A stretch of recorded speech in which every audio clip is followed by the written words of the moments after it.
এটা কি বলো তো বন্ধুরা, তোমরা কি করে বলবে বলো তো? কালো প্যাকেটে চলো আমি দেখিয়ে দিই। এটা হচ্ছে মাংসের গলা আর গিলে।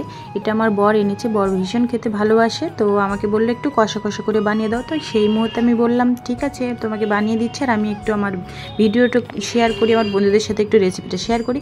তো প্রথমে ভালো করে কিন্তু মাংসগুলো ধুয়ে নিয়েছি, গলার গিলেটা, তারপরে গরম জল করে আবার গরম জল ওর মধ্যে দিয়ে দিয়েছি, দিয়ে ভালো করে ধুয়ে তারপর আবার কড়ার মধ্যে আবার একটু গরম জলে দিয়ে ভালো করে সুন্দর করে পরিষ্কার করে তুলে নিয়েছি।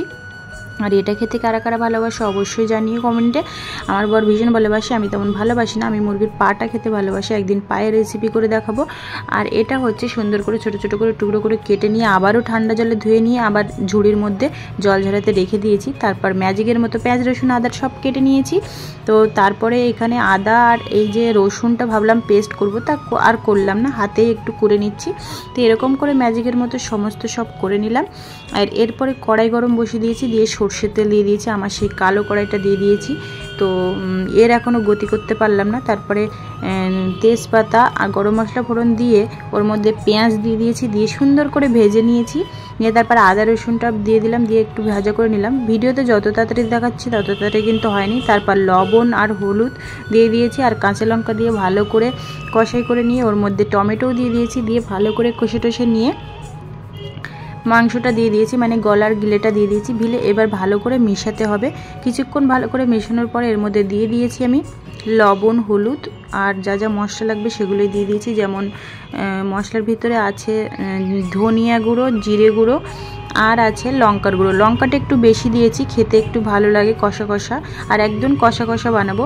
তো ভালো করে সমস্ত সব মিশিয়ে নিলাম, নিয়ে তারপরে এর মধ্যে দিয়ে দিচ্ছি কাশ্মীরি লঙ্কার গুঁড়ো, দিয়ে এগুলো ভালো করে মিশিয়ে নিয়ে আমি একটু ঢাকনা দিয়ে দিলাম। কিছুক্ষণ পর ঢাকনা খুলে দেখো কতটা জল বেরিয়ে গেছে। এই আবারও কিছুক্ষণ নাড়াচাড়া করে ঢাকনাটা আবারও দিয়ে দেবো।